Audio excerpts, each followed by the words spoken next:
अल्लाह दी ज़ात जो कसम अखिर में पानी पिए न पियो पर ताजुब त इन गाल ते लगो दिल में या गाल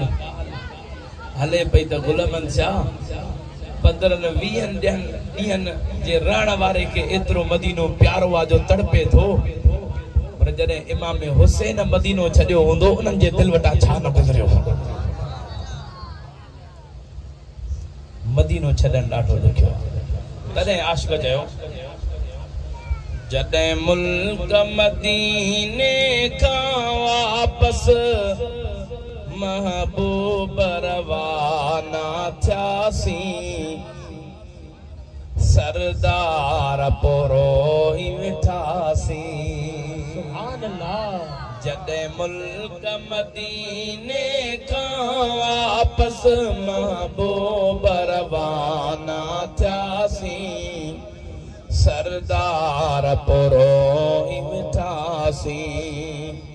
हुयो दिल में इरादो न मोटी वञा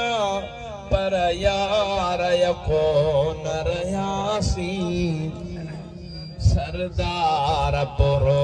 ही मिठासीं हुयो दिल में इरादो न मोटी वञा पर यार यको न रहियासीं सरदार पोरो ही वेठासीं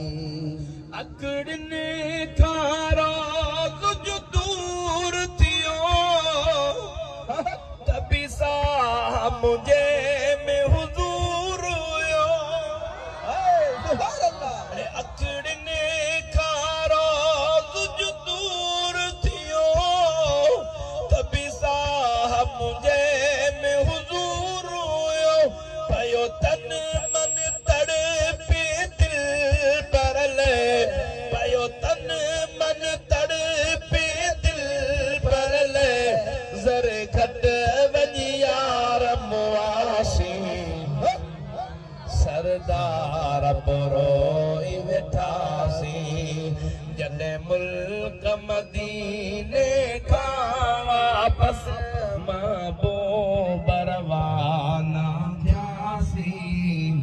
सरदार पोरो ही वेठासीं सरदार पोरो ही वेठासीं न की हाल कयो न अवाल कयो ये ॾींहड़ा बि तवया गुज़री हुया ज़ख़्म अंदर में जाम मिठा हुया ज़ख़्म अंदर में जाम मिठा होया ज़ख़्म अंदर में जाम मिठा तो सा सूरत ले न सघियासीं सरदार पोरो ही वेठासीं जॾहिं मुल्क मदीने खां वापस महबूब रवाना थियासीं सरदार पोरो ही वेठासीं जॾहिं मुल्क मदीने खां वापस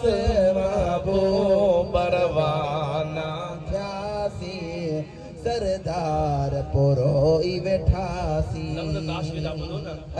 जीअं जान बखां थी जुदाई वई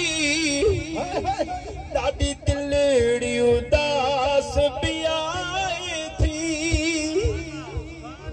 जीअं जान बखां थी जुदाई वई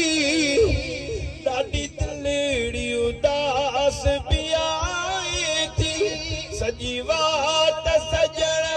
मां सुॾकन में सॼी वाट सजण मां सुॾकन में लुड़कन सां झोल पिसासीं सरदार पोरो ही वेठासीं जॾहिं मुल्क मदीने खां वापस महबूब रवाना थियासीं सरदार पोरो ही वेठासीं हुयो दिल में इरादो न मोटी वञा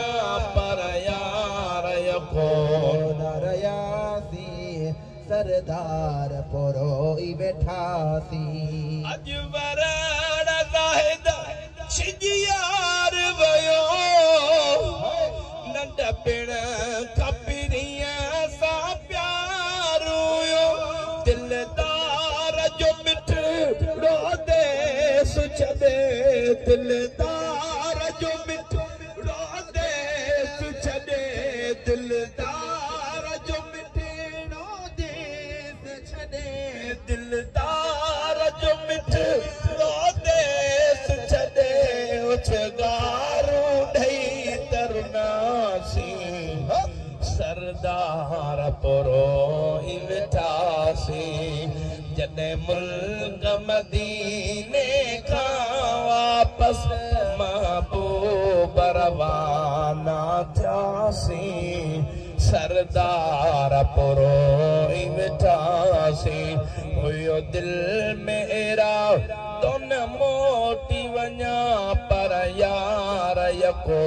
न रहियासी सरदार पोरोई वेठासी